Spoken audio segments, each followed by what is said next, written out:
How do you learn who you really are? It's not found in books, it's found on the battlefield. All right, what's up, warriors? Welcome back. Battlefield of Mine. I'm back with J.R. Harvey again, and he's from the Kings community. We've got a few episodes together. Needs no introduction. We're going to kick some ass together. So he's got his own men's community. I've got my men's community. And we're going to start picking apart some of the things because, JR, you are a master of having content that goes off of other content. You guys see this is bullshit, right? I'm like, JR, I'll come play with you. I'm going to come play with you. Let's go do some, like, this is bullshit videos. Let's go pull some things up and go, let's tear some things apart and show people there's a lot of bad advice and a lot of bad things out there. And real talk, we got to start giving good advice. What do you think? Yeah, this is much needed right now. The young people that are on social media in particular, who it can be very confusing. You see a video where a lady is talking about how men are supposed to treat them or why men are doing things wrong, or you see even a guy who looks like a masculine older role model who's just giving advice that is only going to lead to hurting them. We have to talk about these things, and I queued up some really good videos for you today. I think you're gonna like them. All right, we got some doozies. So we're gonna go into these ones. I feel like some of these are low hanging fruit, but we want to give an introduction on like us being able to do this. I'm gonna just kind of jump on with you on that one. Is we got a lot of young men. You've got a lot of young men in your community, and I've gotten to spend time with some of them, like 15 years old, 16, 17, 18, and we've gotten to hear like the information that's available right now is overwhelming. It's overwhelming. There's no way they can have the discernment, the mentorship, the practice to be able to discern what's good information, what's bad information. And I'm like, you guys, let's see what you're in there. I even would pull up some stuff the other day. I just chat GPT to go like, what's these things saying? If I were to go, what's a high value man? It gave this like laundry list that like if I was 17 or 18 would be like, this is impossible. And then like I was like, okay, what's hypergamy mean? And it was only half correct. Half of it was really convoluted to steer a kid down this path that could never be done or doesn't make any sense. It's emotional direction, which isn't actually instruction at all. It's very difficult for these kids to know better. So let's go through some of these things and give a little bit of like and this is very important to understand what we're doing here. This is not to create more hate. This is not to create like, hey, they're bad and look how they're a piece of crap and they suck. This is about to say this doesn't work, but here's something that does. Or you're maybe looking at it in a way to reform a belief that becomes useful and not just confusing. And that's the reason that we're going to be doing this today there's too much noise. That's just bad information.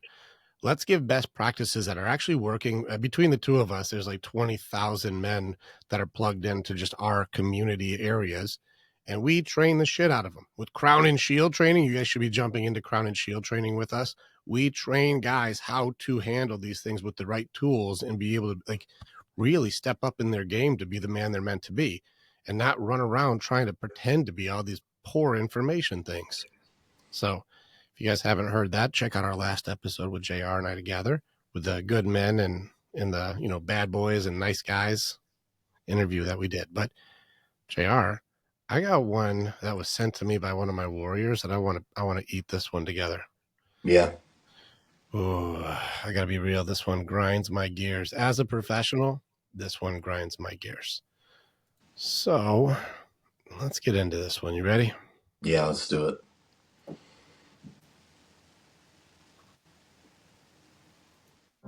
Why men lie. Why in the world do men lie? Especially, why do they lie to the woman they love the most? Some of them said, I do, I will, I'll forsake all others, I'm going to love you. And I can tell you in a lot of women's minds, it's like, oh, good, you're not going to lie to me. We're going to have an honest relationship. This is going to be awesome. We're going to be happy. And then they start lying. Why do men do that? That's today's topic. Now, if you have not subscribed to our channel yet, you need to do that. Just click the subscribe button. Okay, so we have hundreds of videos that can help you. And if you have a question about this or any topic, just please type in that little box below here. I will get to that question as soon as possible. We love hearing from you, but stay tuned and find out some of the reasons why men lie. One of the reasons why men lie is basically immaturity. Now, oftentimes, this is because of addictions: alcohol, drugs, gambling, food, sex, pornography, any kind of addictive process, even workaholism, can cause someone to stay emotionally, spiritually, and morally immature. And so they almost reflexively will lie, especially if it's about their particular addictive process. And so if it's food, they'll lie about what they ate. If it's porn, they'll say they don't look at it. You know, if it's work, they'll minimize how many hours they actually were there. Okay. And so the lying will be to continue to maintain the addictive process. And that is crazy making for someone who's not an addict, who is mature. And now, if you don't have an active addiction as a woman, you're not going to suffer from a whole lot of spiritual, emotional, and moral immaturity. You know, right is right, wrong is wrong. It's pretty simple. Don't lie, right? Don't cheat, don't steal. Pretty basic stuff. I mean, this is kindergarten stuff. To a morally developed woman, it makes no sense whatsoever why someone would lie about so many simple things that you've been lied to about. And I will say this: if you've been lied, especially if it's an infidelity, sexual addiction, or you've been lied or duped into, like, hey, I'm going to love you forever, but then they neglect you. They do the intimacy anorexia thing. They withhold love, praise, sex, time. You feel married and alone. You've been through trauma. Okay, there's a whole partnerbetrayaltrauma.org. Go there. That statistical information can help you understand the PTSD, the depression, the things you feel because of being lied to. Yeah, that. God, it's hard to listen to. There's so many wrong things in this. Okay, let's kill this screen. Oh my God. So, Where do we start with this one? all right, so this one's in my field. I've worked with a lot of guys through addiction, like, and I help guys through their addiction, and whether it be severe depression, going through like the pain and trauma from the past. I've worked through guys with PTSD, worked through guys with suicidal thoughts. I've worked through guys with the nastiest shit. We've beaten addiction even on the highest level, even through heroin and some of the toughest stuff that guys can fight. We have killed it, and I'm going to tell you, this is very important for all of you to understand. Anybody going through addiction is not because of immaturity. Write that shit the fuck down. Anybody going through addiction is not immaturity. Using a shame judgment system for somebody who's going through addiction is not their immaturity. The reason people go into addiction is because they need to distract themselves from extreme pain. They are in a ton of pain. It either comes from a massive loss, a huge trauma, especially soldiers and guys who have gone through really difficult things, a death in the family, loss of identity, destruction of self, some massive, like a divorce or some huge loss, can't see their kids, like some huge loss. They don't know how to process because people don't teach how to grieve effectively in any capacity. We're just trying to survive. This goes into the denial aspect, and men are taught denial of humanity, denial of feelings. And so nobody gives a shit. So they push it down and push it down. You can only harbor so much pain for so long that hurts and not know what to do with it, that you need to find some pleasure system. I need to find anything. And usually alcoholism is even just, I'll take numb over how much pain I'm suppressing all day long. And a lot of guys go to alcohol, which listen to music, hip hop, country. I don't give a shit what it is. It's all going to the bar. Everybody's at the club, or they're drinking. They're drinking to meet their girl. They're drinking when the girl left. Everyone's drinking. It only makes sense that coping mechanisms aren't taught. I don't know how to grieve. I don't know how to cope. I don't know how to process. I don't know what to do, and nobody seems to care. So I need to just find any pleasure system. Denial leads to distraction. Distraction leads to addiction. That's what's going on. This isn't immaturity. It's pain. They're hurting. And so when you take somebody who is down and hurting, they're hurt. They are hurt so bad they can't deal with the hurt. And then you call them immature and shame them. That's kicking someone when they're down. And I'm justified. I'm going to tell you, you're immature. I'm a morally mature woman because I'm going to kick a hurt person while they're down. That makes them morally mature. Shaming people does not heal people. It's a fucking fact. And I'll take it to anybody who wants to go against me. Shame does not heal. And so to use a shame system to say you're immature, if they're not doing the addiction that you're doing, it's because they're more morally mature than you, because right is right and wrong is wrong. And so you're if you're with a guy who's has alcohol or workaholic or food addiction or whatever he's doing to try to find any pleasure in the weight of all of his mountain of hurt, well, then you've been duped. You've been duped, and now you have feelings of emotional trauma. You're in a trauma relationship. And so now you're in trauma and you've been duped, and it's wrong, and it's not you, it's them. And they're just lying to maintain their addiction. No, they're fucking not. There's two reasons. There's two reasons people lie. Just so you guys want to know, why do people really lie? There's two reasons they lie. One is protection, one is profit. Most 90% of people lie because of protection. There's the small people who are going to be a lot more controlling and try and be manipulative and sneaky and try and get something from people. But it's more common. Even a 3-year-old will lie to just not get in trouble. So why do people lie to each other? The reality is because people aren't good at acceptance. People aren't good at accepting the truth. Like, so if I tell you the truth and then you're reactive, so if JR, if I was like, hey, here's the truth about something, you're like, dude, you're a fucking asshole. I'm like, no, I'm just trying to work through it. You're like, fuck you, dude, you're a piece of shit. And you start judging me or shaming me, or I can't be friends with you anymore. I'm like, damn, whenever I tell the truth to JR, man, I get punished. You know, I get shamed. I get abandoned. I get thrown in the garbage. I get thrown away. I try to share with him the truth that I'm trying to work through something, and I immediately was then punished on top of that. You can only have so much reaction to people when they tell the truth until they start going, you're not safe to tell the truth to. I get in a worse situation when I tell you the truth. Any of you who are with a partner, if you tell the truth about something, not a judgment, but like, hey, I broke the vase today. That happened. And they go, you are fucking clumsy. You're immature. I can't fucking deal with you. You're a problem today. I can't even, this is why we don't have nice things. You're the reason we can't have anything nice. And immediately go into blame, shame, judgment, accusations, assumptions, and start just destroying somebody for them going like, I did break that. That's accountability. I broke that. I'm telling you the truth. What they're going to do is know from now on, anytime I tell the truth, I'm going to be attacked. Well, why would I tell the truth to somebody who punishes me or hurts me for trying to do what is right? This is called misplaced criticism, by the way. When somebody will hurt somebody for doing something good. I'm going to criticize you for trying to tell the truth. People stop telling the truth to people that hurt them for doing it. And so if you've got this moral high ground, that you start making up a story that the pain that your person is in is because they're immature and they need to be shamed. You're more mature, and so you have now the authority to tell them that they are bad. And then you can now create a story to say that you're the one who's the trauma victim because they're an addict. This dude, I'd love to bust this guy's head, because like, this dude is poison.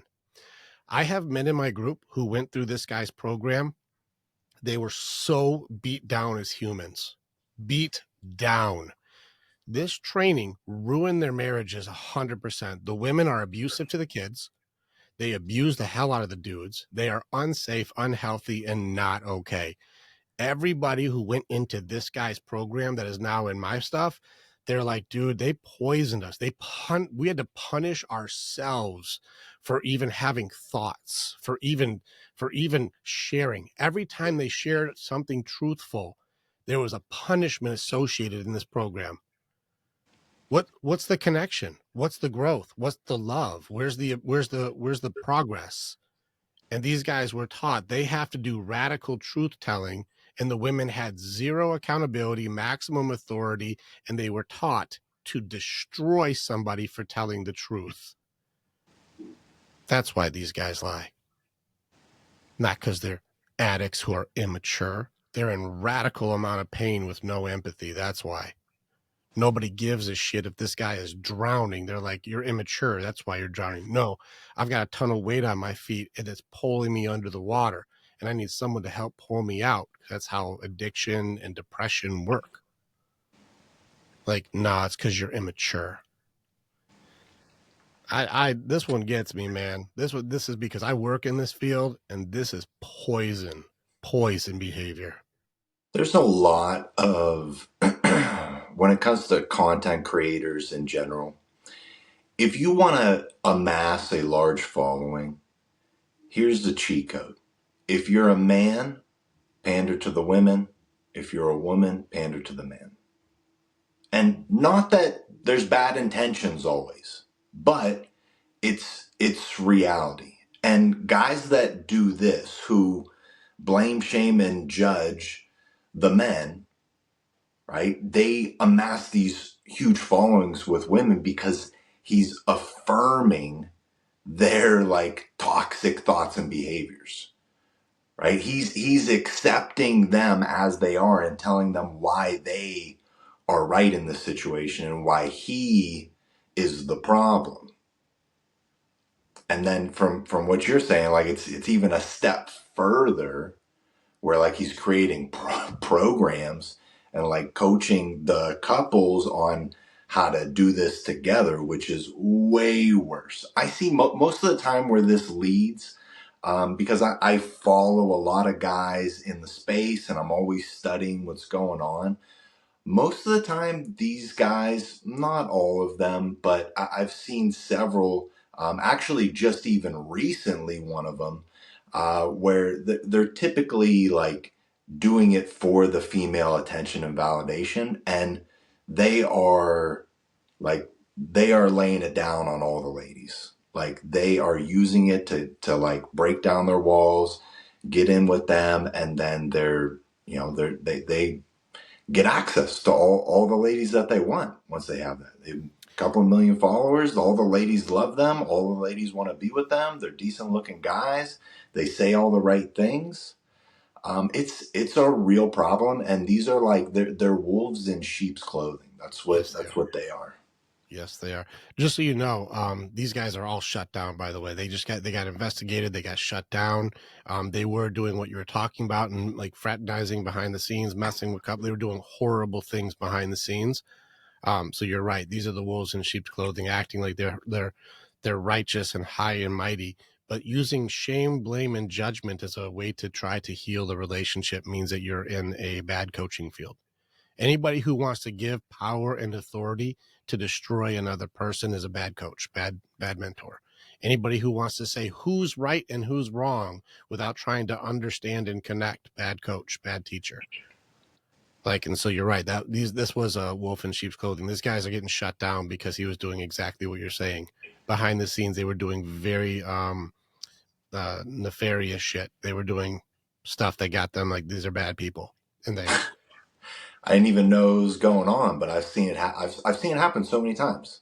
It's like you just what's going on. Like when you're a good man. That's why I was listening to a video the other day. This is why fathers are so important. This is why fathers are so important because women can't see that. They're fooled oftentimes, right? They can't see the man's intentions, but we know each other, right? And like I would say within 5 minutes of meeting someone, like I've been duped before, but I have a pretty good sense of like, this is a pretty stand up guy. Like this guy seems like he has good intentions versus like, this guy's sleazy, I don't know what his angle here is, but we got to put our armor up around him for sure, like, and keep him away from the ladies. You've seen how the bad ones are with me. Oh yeah.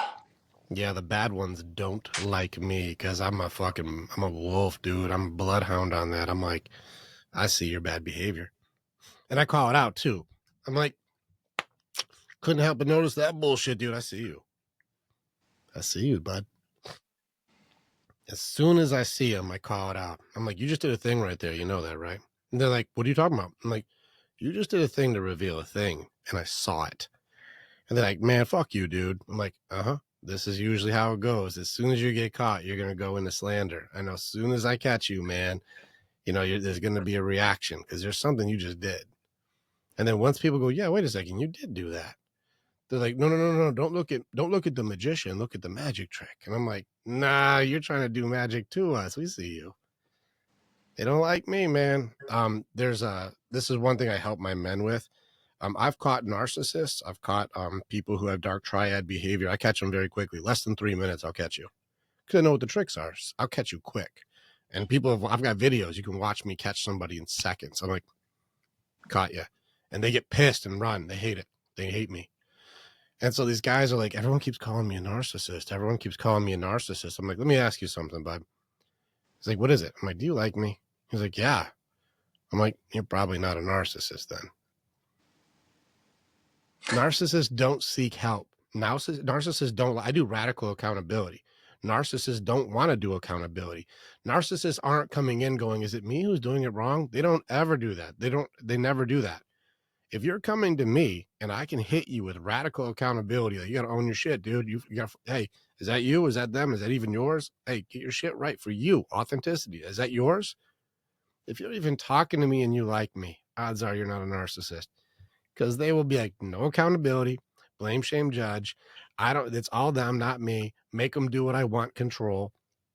They don't want to deal with that shit. I will fuck up their program.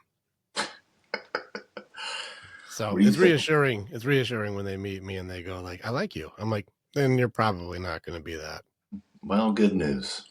Yeah, good news for you. I'll diagnose you immediately. Which one we want to dive into next year? All right, let's grab the next one. Who do we got? All right, you ready? This one, I forgot what it is, but I'm just going to start going through them. Okay. Oh, let's go ahead and do this. I'm not the breadwinner. Are you okay being the breadwinner in a relationship? I'm not the breadwinner in the relationship. You mean any man I'm with? Yeah. I'm not the breadwinner in the relationship. But would you be okay if you were? I'm not. There's no man I know from you or he got a regular job. He work at a warehouse. He is the head of the household. He is the breadwinner. I will chip in as he see fit because he's the head. Now, this is the way I was raised. A lot of women not going to agree with me. No, they ain't gonna agree with that. I'm cool if you don't. The breadwinner, he has normally, that person has the larger voice in the relationship. Even if I make more money, it doesn't make me the breadwinner. Oh, okay. I am advice and concurrence. He is the head of the household. This is what I believe. You got the money, you making the money. No, this is what I believe. He's a man. He is the head of household. People need to start reading Ephesians. That's what I believe. I may be strong-willed. I may make money. I want to make his life better and easier, but I'm not the head of the household. Are you okay being the breadwinner in a relationship? Now all right. You want to take this one first? What's that? You want to go first?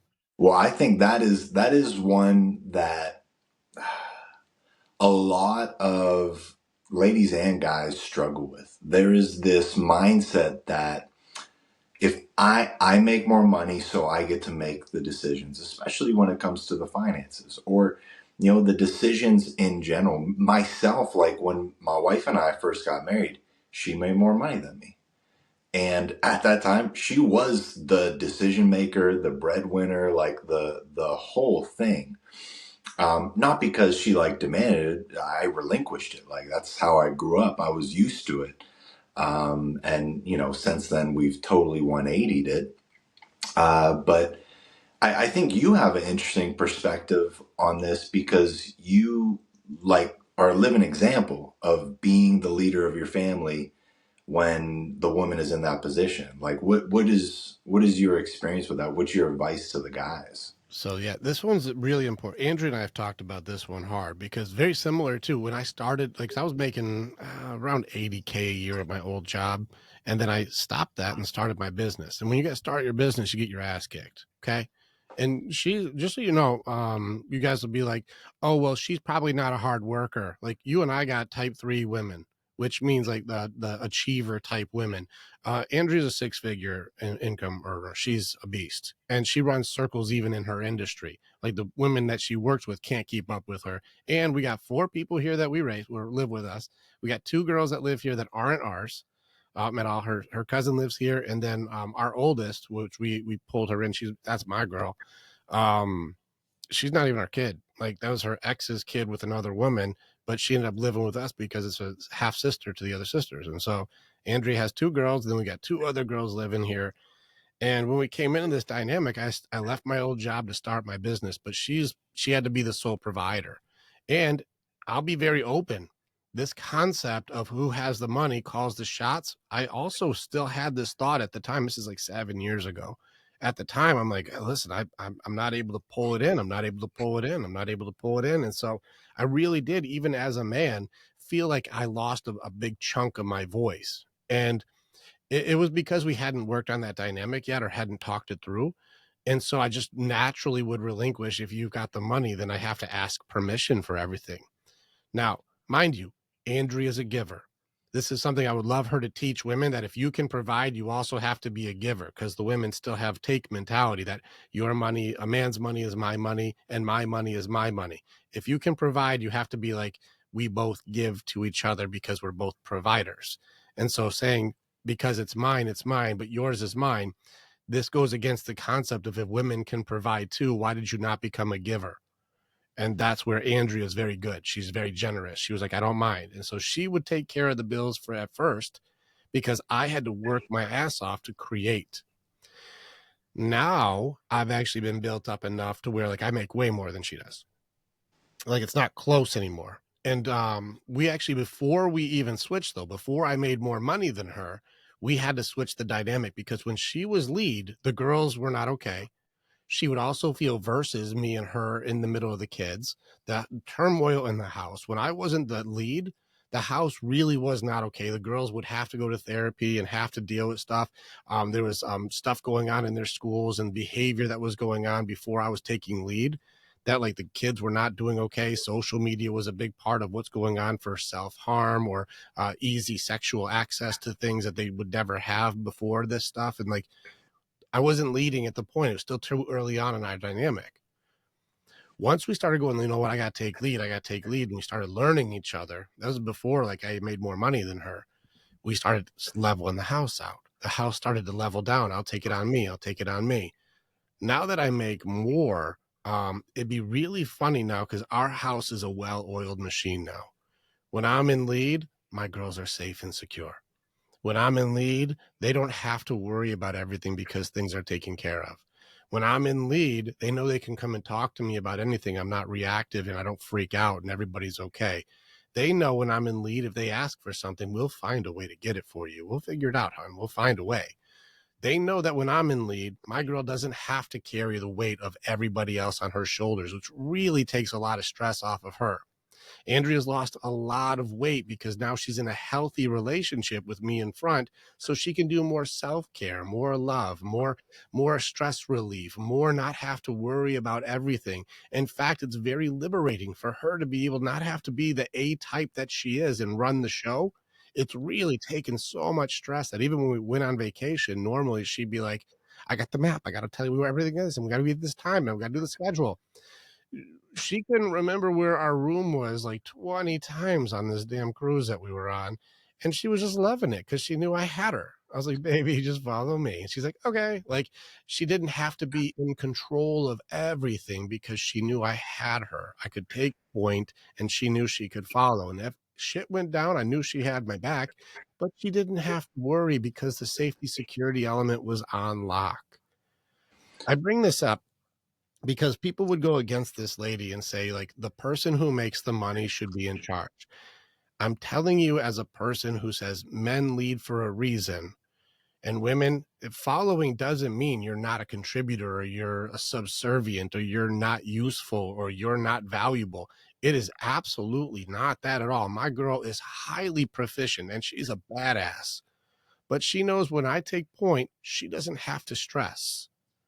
That's a mindset for the relationship. She said on this one, the reason why men are also good for leading is, she works with all women, by the way, like huge company. She said men are more effective at leading because they can explain why they believe a way is better. Women who are led by emotions, we want what we want, and we can't easily articulate our why. Like, why is this best for the team? And why do you want that? Like, well, because I want it. Like, yeah, but why is that good for everybody? Well, why wouldn't it be? Oh, you answered a question with a question. No, no. Why is it good? Well, because I like it. And I think it would be, I would want that. Who wouldn't want that? You keep answering questions with questions on make believe people. No, no. Why is that good for everybody? Whereas if I said, hey, ask the man, why do we want to do that? I'm like, well, if we do that, it accounts for the kids, it accounts for her, it accounts for me, it even accounts for the dog. It makes sure that we can move forward. And if it doesn't work out well and it messes up, it's on me. It's not on them. And so I'll take accountability for when it goes wrong. We'll learn from it. And that makes it so everybody can go forward to get what they want. That's why. Well, that sounds really good versus like, who wouldn't? You see what I mean? And so when I say this, Andrew and I were talking about this the other day. And I said, babe, if this was true and this mindset was true, as let's say I make she makes 100 grand and I make 110. Let's just pick easy numbers. And then she gets a raise and now she makes 111. Does the house dynamic now switch? Now mom's in charge because she makes an extra grand more than me. I'm like, so now I'm no longer lead. Now I'm follow because she got an extra grand more than me. So like, oh, sorry, girls, don't listen to me anymore. Mom's in charge. Oh, no, you know what? I don't take protection anymore. I'm not preside anymore. I lost my position because she got a raise. And so I guess now I'm not able to be a leader for you guys. Sorry, guys. I'm like, does this make sense to you? And she's like, that makes no sense at all. Our house is running so good. Why would having an extra grand mean now you stop doing your job and I have to take on 10 times more responsibility? Why would that do that? There's something you said earlier that my wife has echoed. You didn't say exactly, but the ability to shut off her brain when I'm around. Like if you can get her to that place, like it's incredible. Like who the version of them that reveals when you allow them to just not have to think about stuff anymore.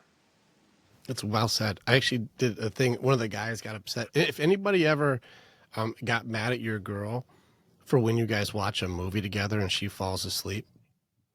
One of my guys the other day, he came in, he's like, dude, I was hoping for a romantic movie night together. I wanted time with her. And I got mad because like we were watching and she fell asleep. We're holding each other, but she fell asleep watching the movie. I was like, you are missing the whole movie. You're missing our quality time. You're missing the movie. And I said, hold on there, Turbo. Hold on there, buddy. Listen, let me tell you something. These girls can watch a movie all by themselves just fine. But how come whenever they're watching movies with the guys, because I said, guys, how many of your girls fall asleep on the movie? And almost every guy I do, my girl always falls asleep. I'm like, me too. My baby cannot get through a movie when we're watching. It's very rare that if we watch a movie that she makes it to the end. It's very rare. And so I was like, why does this happen, fellas? I'm like, I'll tell you why it happens. It's because you did something right. She feels safe enough with you that she can fall asleep. She feels safe enough with you to not have to worry. She can turn, like you said, I can turn my brain off. I don't have to worry about this and worry about that and worry about this. She's like, you got me. If your girl's falling asleep on you during the movie, there's something good happening here. Not she's missing Rambo 3. Like, slow down there, Turbo. You're good. She's good. That's why she fell asleep. You did something right, not she's doing something wrong. And so you give the ability to turn your brain off. Give it, like you said, like you give me a chance to just not have to worry about everything. So echoing you. Yeah, that's a win. You know, it's a win. It's a win.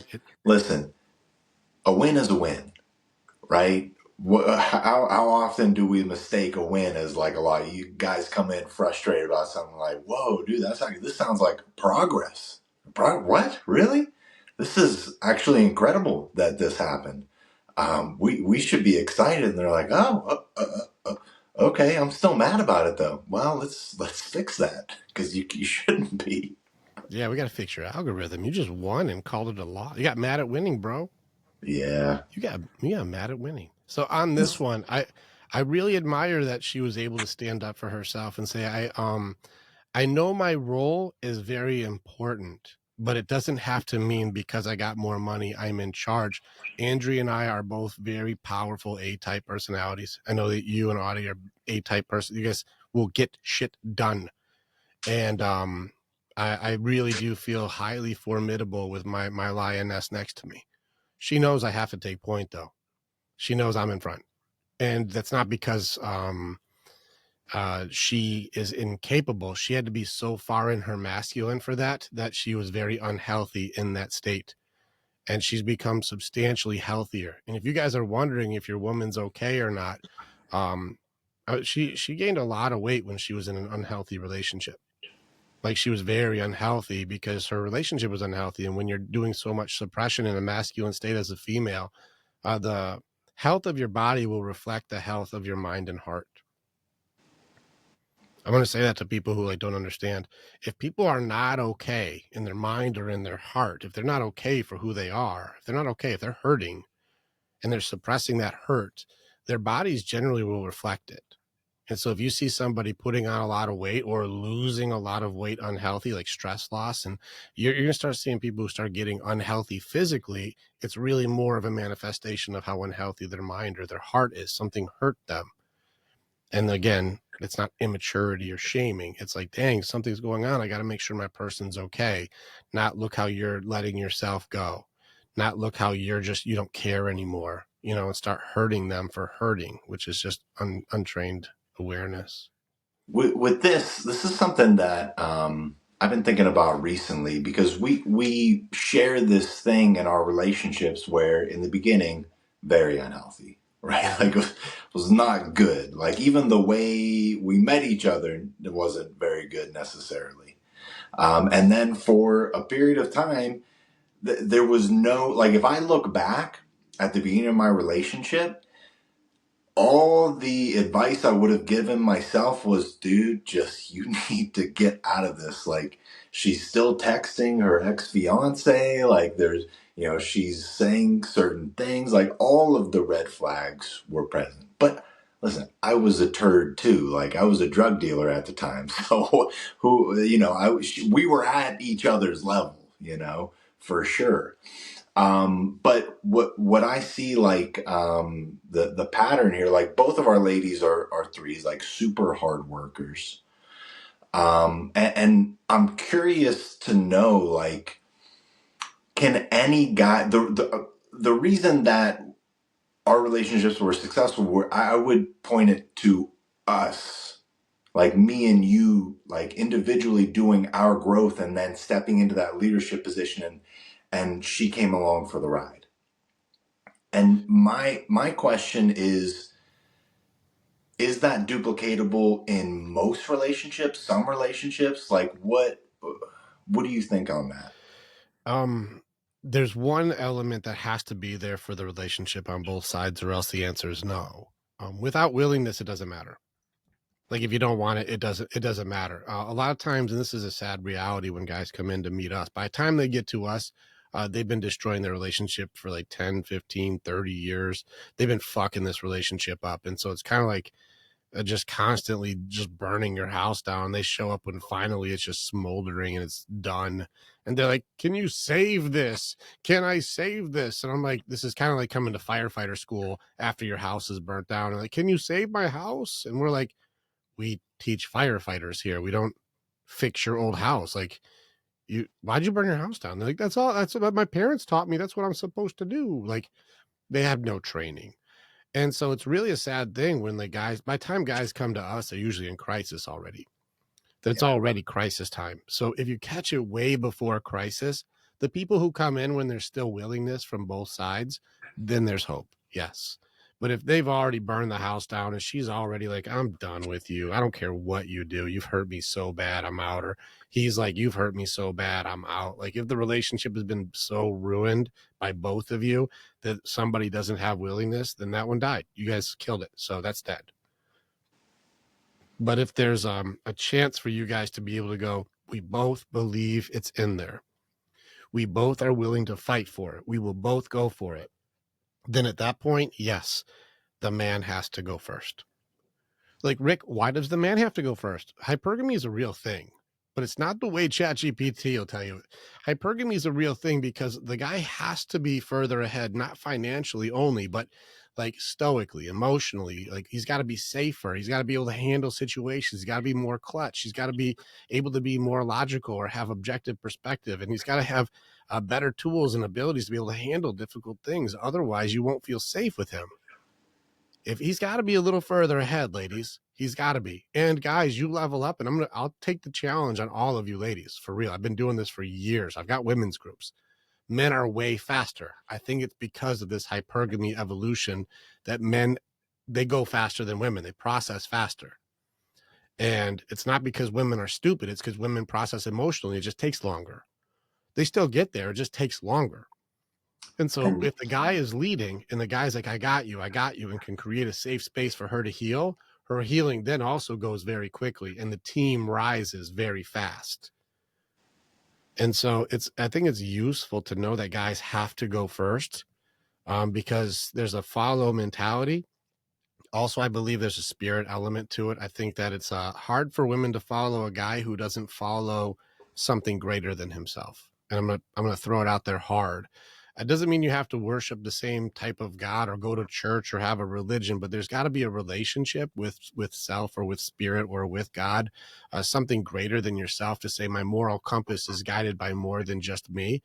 Otherwise, the people who just serve themselves as God, they become like police officers that run red lights, and so they're the ones that I can make the laws, but then I can break my own laws, and that's okay. But if you hold yourself to a higher standard of I follow something greater than me, and even I don't break those laws, that's a guy of integrity that women are happy to follow. And that makes them feel safe and secure to go, this guy holds himself to a higher standard of doing what is right, not who is right. He'll hold healthy boundaries. He knows his borders, and he's able to be solid in the face of very difficult or trying conversations. And that makes them feel good because he's following something bigger than him. That's been very successful across the board.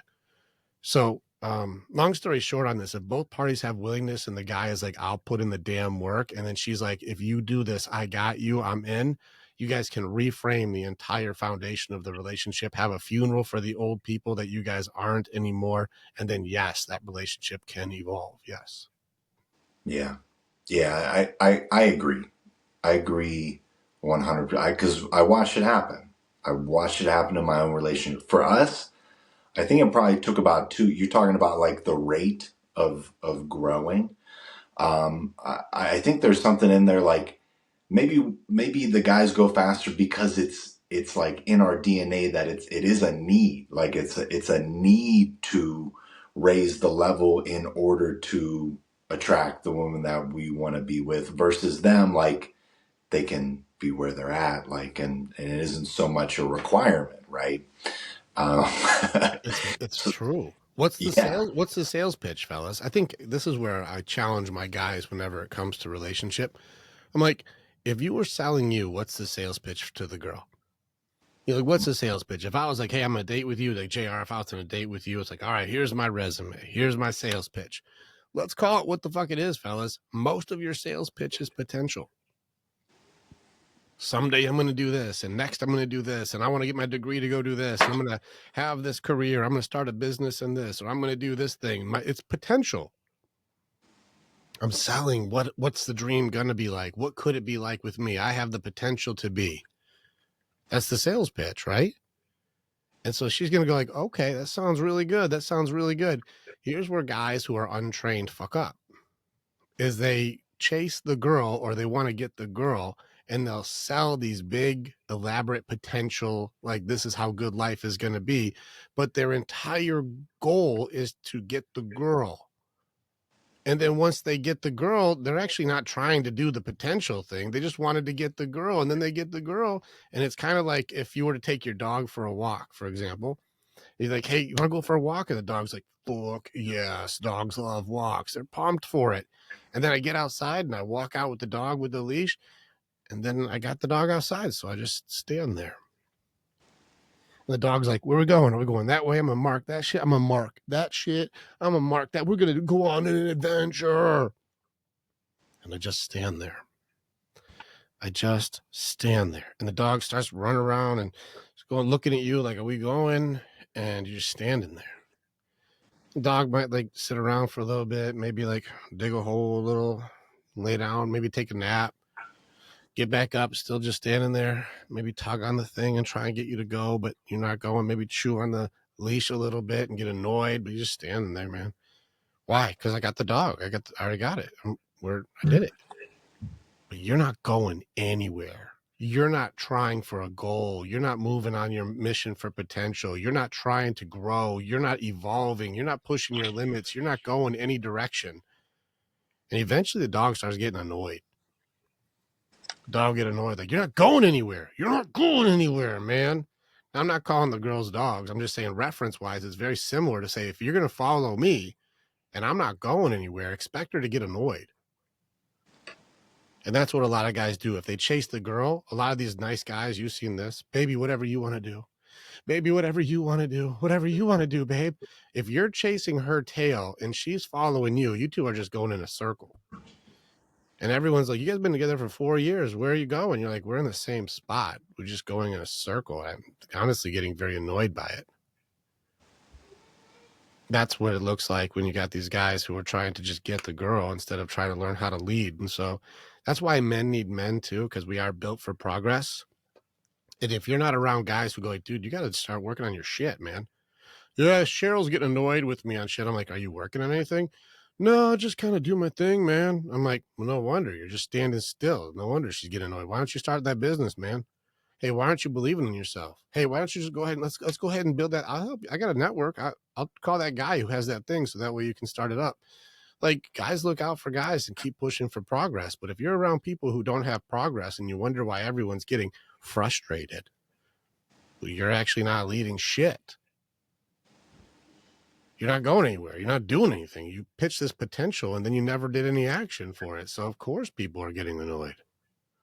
Yeah, big overlooked piece of leadership, because there's all the theories and the things you have to do and the way you need to talk and all of that. But a good leader has the ability to get good results, right? Like, if you're the coach of a team and your team isn't winning, you're going to get fired. It's only a matter of time. Like, you can do all the fancy things and have all these great theories and ideas and be the nicest guy ever and connect with everyone on a super deep level and have the perfect game plan and all of that.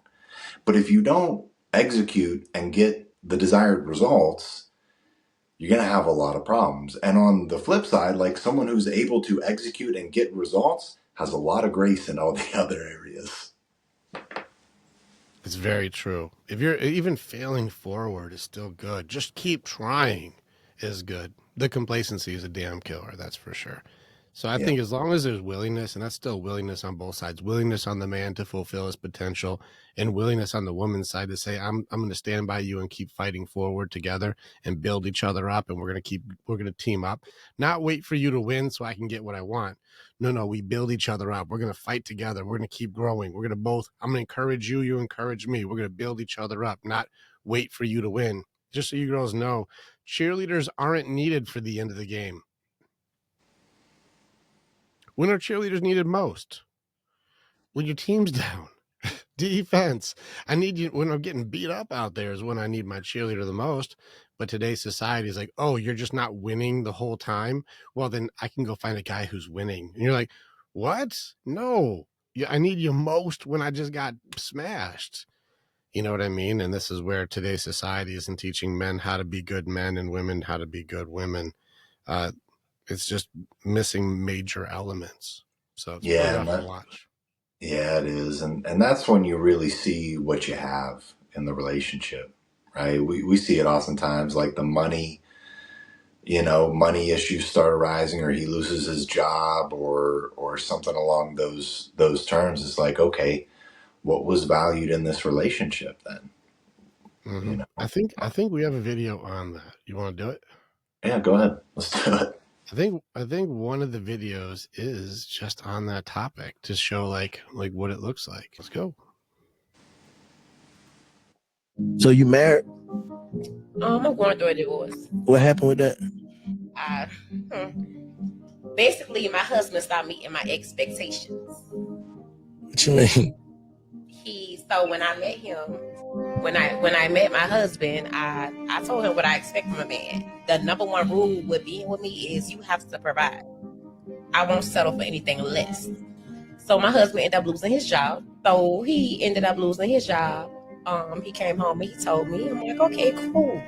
All right. So a month went by and he looked for me to pay the bills. Who paying what bill? So I was going to consider it if he gave me the money back for paying the bills. And he told me no. He felt like he shouldn't have to do that. What do you mean? When I told you, as a man, I expect you to provide. Under no circumstances will I ever touch bills as long as I got a husband. None. If you can hear. He probably happy you don't know. I'm sure he missed me. A headache? That would be a headache for me. Like, I know I just lost my job. What if he lied? You know, niggas do that. Like, I just lost my job, baby, to test. But what is he doing now? That's childish. Like, what you testing me for? That's childish. I'm saying to see what I got. Now I see what I got. So you married? I'm going through a divorce. That is a test. I've seen videos of people doing this, where the guy will come home and tell her like, "Hey, I lost my job." You know, when he just took like a few weeks vacation or something.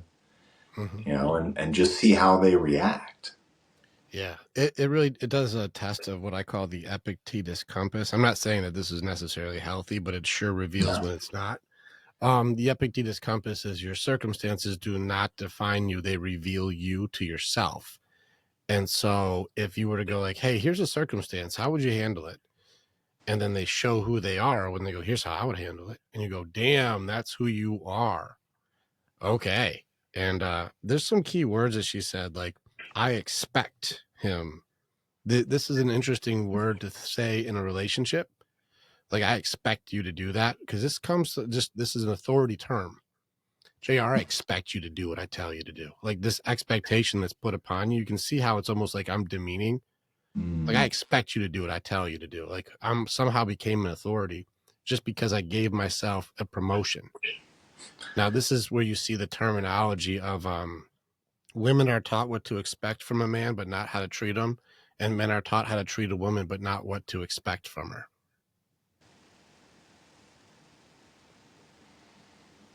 You see what I'm saying? Absolutely. And that's what this thing is she's taught what to expect, but I can see that, like, there's no empathy, no connection, no. As soon as he was down, she's like, "So what you want? What you gonna do?" It's like, "No, I just lost my job." Okay, so I ain't doing nothing. You better figure it out. It's like, what are you doing? Hold on a second. And when he said, "Well, do you have my back on this one? Could you just take the bills this month?" And she's like, I don't want, I'll do it if you give me the money back. And this just shows where she's like, she's got no maturity of, remember I told you, being a provider and being able to be a giver. My girl will take the bills, your girl would take the bills, but not be like, you owe me because I took the bills. Because, like, no, we're a team and we got each other's back. And it's funny that if he said, "No, I'm not going to do that," she said that is childish. That was her judgment. She said that's childish that you wouldn't do that. You notice that she uses a judgment to justify her being a dependent or a child. I'll call you, this is projection, I'll call you what I'm doing to make you feel bad so that I can continue doing what I'm calling you. It's girl behavior. It's boy behavior. Either side of it, right? Where it's like if money is power and you give someone money, like, what do they do with it? Well, a boy or a girl will use it all for themselves, right? But a man or a mature adult uses it to provide for their family, provide for their loved ones. We give. That's why, like, for most men, they want to have more simply so they can take care of the people that they love, simply so they can take care of their family at the level that they want to. Most guys don't even have. You ask them like what they would do with the money, And I, even me, like before I made a list, like none of the things on the list when I first made it were about me. Mm-hmm. Not a single one. Like I couldn't even get myself to think that way, which I don't think is healthy either. But that's just like how I was wired, or maybe how I was taught and trained growing up that way. Yeah, it's a tricky game, both sides on this thing, because you can see the people who are like, "What about me?" and then the people who are over giving, and what about them? And finding that middle boundary, that balance area, is the good man area. What is right for the team, not necessarily just for you or just for me. This kind of behavior, like you said, that's a headache. That's a headache. Why? Because you're a dependent who calls yourself the boss. Mm, And that's what this person is, a person who's a dependent who thinks that they're the boss, they're in charge. And that's a very interesting thing, is somebody who doesn't contribute nearly the same amount, but then has an expectation that they should be the one who calls all the shots. hmm That's a funny teammate. That's an interesting teammate. Somebody who doesn't pitch in, but they should tell everybody how it works. Somebody who actually has an expectation of how much others should and need to do, but I can't do or I won't do. It's a very interesting dynamic this person would be creating, and I think that would be the check: is it ownership or is it partnership? Are we a team, or are you just here to get what you want? And you can see how transactional her mindset was. The relationship that she has is transactional. That means, like, I'm only here for the provision element of it. Where's the connection? I didn't hear a single connection term in there for her. As soon as he's down, she's like, so you better figure it out or you owe me. I'm like, this is, like you said, girl behavior. This is a child's behavior. You never matured, because this is a taker, just like young boys, a boy mentality, which isn't an age thing. Just so you guys know, just because somebody is grown doesn't mean they have grown. This is important to remember. Just because somebody's older doesn't mean they've matured out of boy or girl behavior. Because I know people in their 40s and 50s who are still like, what about me? What about me? And you're like, no, what about our team? What about each other? What about the best for all of us? What about us?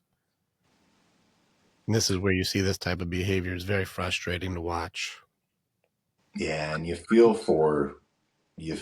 feel for we encounter guys that fall into that situation all the time. It's a match made in hell when he is an extreme giver, right? And he finds someone that like because the reality is like he's an extreme giver because that's how he found value growing up, Mm-hmm. right? That's why a lot of the nice guys do that. It's because that was their value. That was the thing that made them good. And when they find the messed up part about it is when they find someone that values that, a person that only gives, right, and never asks, because that person can only take and never give. It's a match made in hell because now he is affirmed, right? This person values me for my giving finally, right? But the problem is when you run out of things to give, how do they respond to that? Because now Yeah. you're with a person that cannot give. Yeah.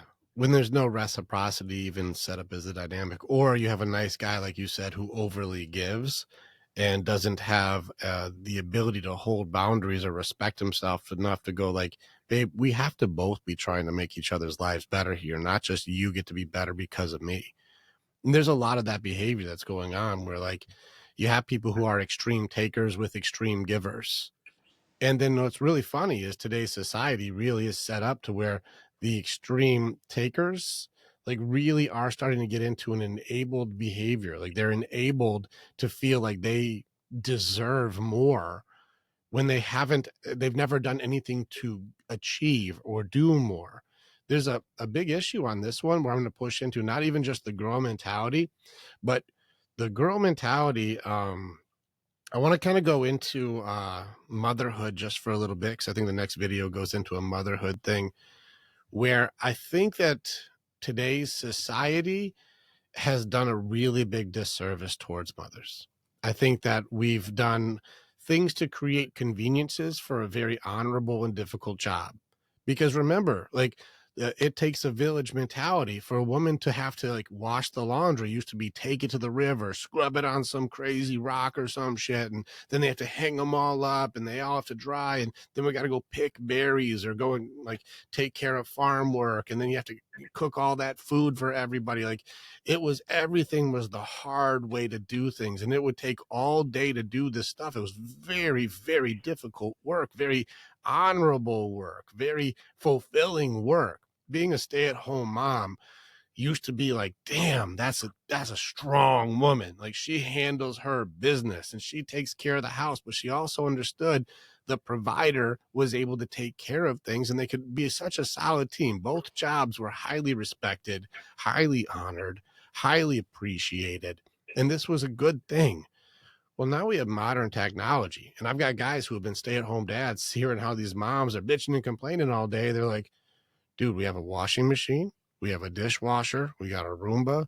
Like, I had the chores done in like an hour. I don't know why she's bitching about shit. Like, this is the easiest job. I just played with the kids all day, and it was fun. Like, it was cool. We had an awesome day. I don't know why this is such a stressful job. The kids are fun, man.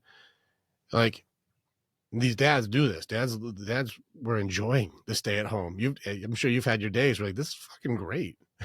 Yeah. Well, my dad was a stay-at-home dad, and he loved it. He It loved was it. incredible. He I did it. loved it, man. I did it for 2 years. It was fucking wonderful. I had money coming in, so I still had money coming in. It was like, so I got to stay at home and she went to work. And let me just tell you, we had lovely days with the kids. We were fun as hell. We had great days. We'd fucking make a ride with big forts and all kinds of, we had fun days, crazy snowman stuff.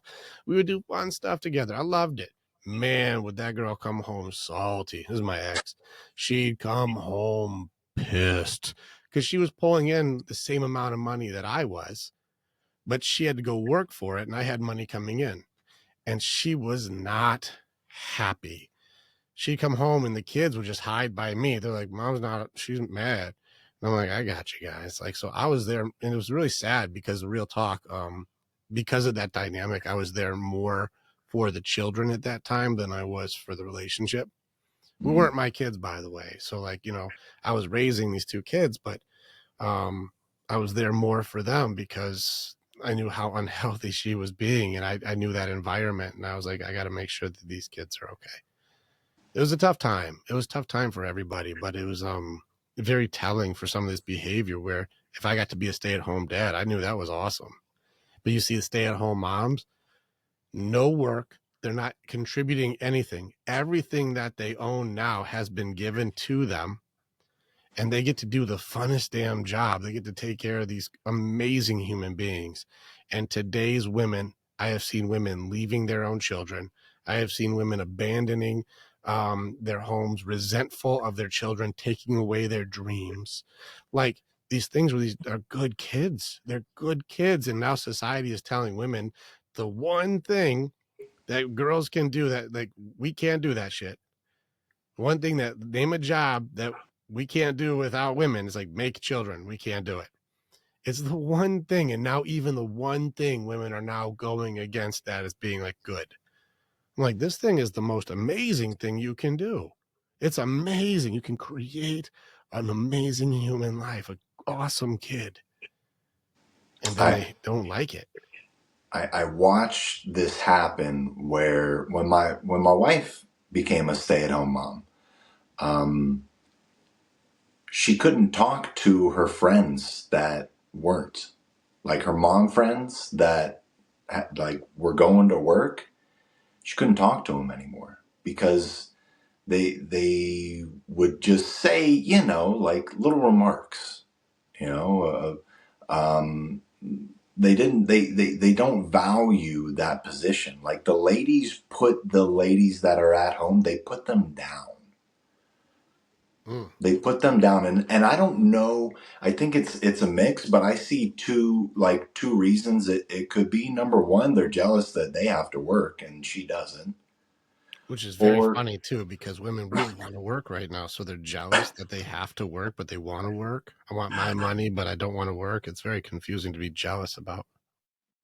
Most women and guys that I talk to, like especially they get that 3-month period right after the baby is first born. I would say a majority of the ladies do not want to go back after they experience that time. You know what I mean? Like it is a bit of a struggle to get back in there and do that again. And I just feel like it's them putting this view and this shame like on the stay-at-home moms that is making like it's I don't know how you fix that, you know? Well, even just take the behavior of it. Ladies shaming ladies for having something good. Just take the behavior itself. You have something good, and I want you to feel bad for it. What an interesting thought process to even say, is this really a friend? I get to stay home with my kids. I'm forming bonds. I'm doing great things right now. I'm lucky too that I have the opportunity to do this because I have somebody who will provide the opportunity for me. They love me and the children so much that I don't have to worry about not only working full time, but also I can do this. Just so you know, before Andrea and I were together, she always had a job. She worked full time and still raised her kids. She was working full time, and he was working full time too. Like these kids had to figure stuff out. There's a lot of work to do this. And so the women who have the opportunity to do this, amazing to be able to do this. And other women will shame women for something that's like, what a cool scenario. Well, and I think a lot of bad advice comes from the hurt women. Like the women who didn't go into a career, they stayed at home and then for whatever reason they get divorced. Right? Normally they'll say like the guy cheats on them or he's a shitty person or whatever it may be, but those stories I always only believe like 30% of it.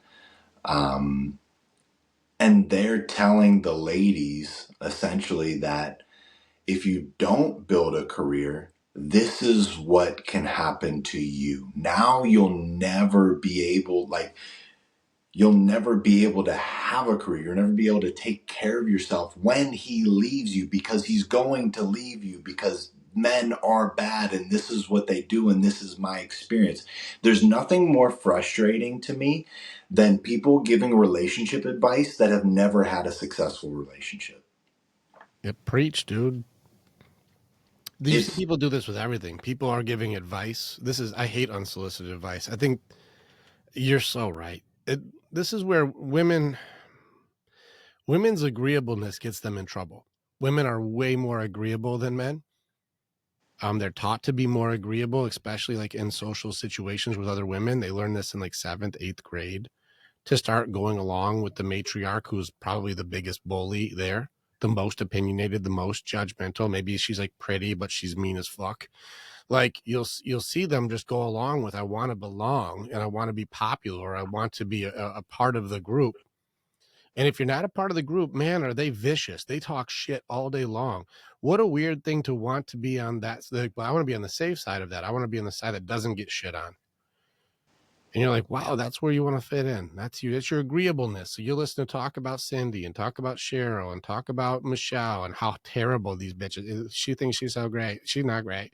And like, just try and tear other women down. And like, yeah, I know, right? But then you're like, I really don't feel like that. Those are very nice people. Like you won't say anything against it because they're mean. It's really a difficult situation for ladies with their agreeableness that they won't go, no, that's wrong. And it is wrong. It's wrong to try and hurt people for good things. It's wrong to do that. I don't know if Audie's like this, but Andrea has become a lot more vocal. It's become very natural for women to come up and complain about their husbands. Oh my God, my husband, right? And she's like, well, where is he? He's at work. Do you work? Like, no. So you're here to buy luxury things on his dollars, and then you come here to complain about him while you come and buy nice things that he provides for you. You're like, yeah, well, he just doesn't do enough dishes. You're like, but you don't do anything, and you're here because of him, and then you're going to complain about him? She's like, I'm not the one to do that. I don't like to backstab or talk behind somebody I love's back. I don't like to do that. And she's like, I'm not really the one. That's good to just talk bad about somebody I love. I'm not that person. And it hits their brakes quick because they're like looking for that Judgmental demolition as connection is what I call it, which means if I tear somebody else down, it means that I can connect with you because we both have something we both would make fun of or both not like. And women learn this in like 7th grade. They learn that rumors and gossip is a point of get attention and connection.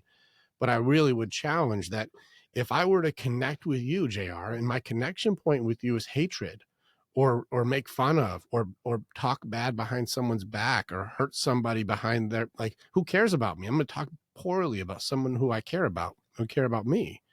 And that's where we connect. Wouldn't that mean I'm not healthy?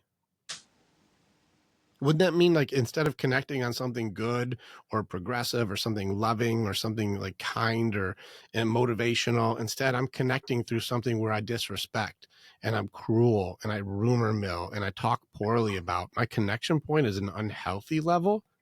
Doesn't that show if I'm trying to be like, hey, connect with me on unhealthy, the lowest common denominator, and my baby is like, yeah, I'm not going down there. I'm not going to connect with you there. Like, I have to come down here and talk bad about someone I love in order for us to be friends. Mhm. Yeah, I don't think I'm going to go for that connector.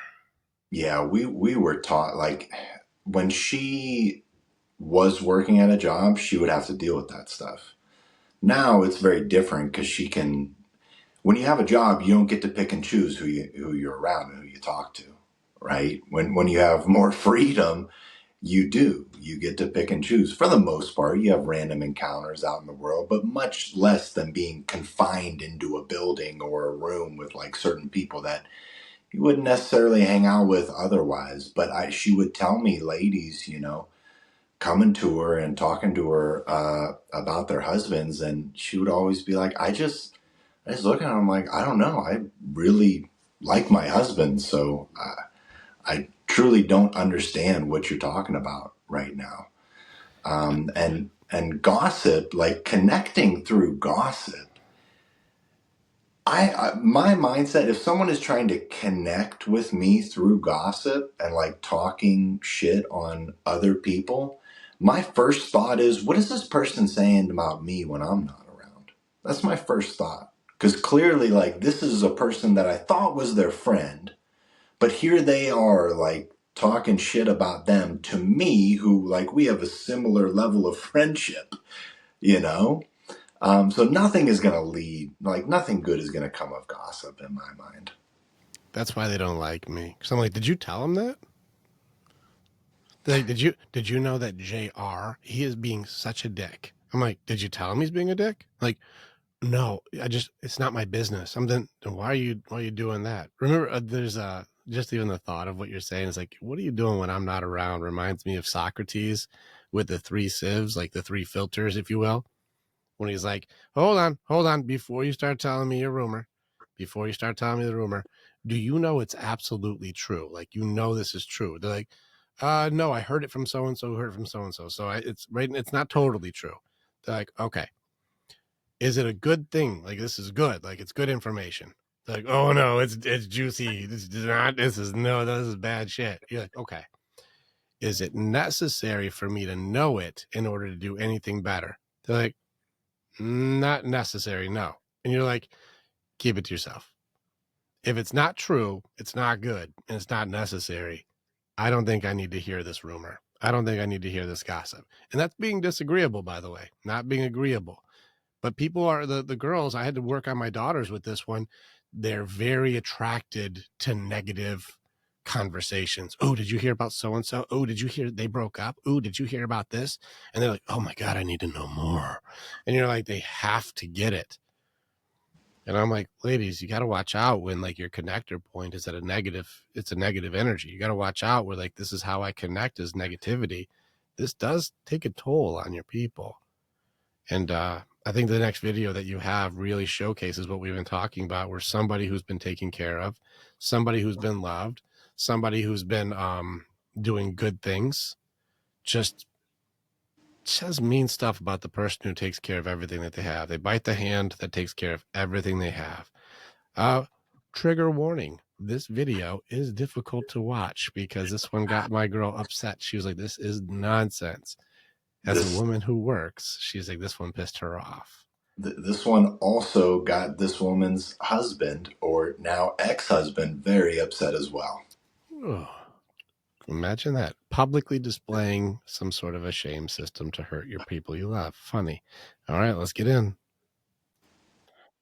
So today is my 3-year wedding anniversary, and I can without a doubt say that this has been hands down the most depressing, miserable, horrible 3 years of my life. I have literally never been so depressed. I've never hated another person more than I hate the person that I married.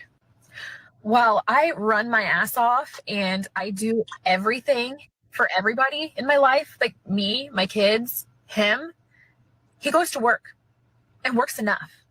That's it. He works. Yeah, his job's hard. Yeah, his hours suck, but he works. That is all he does.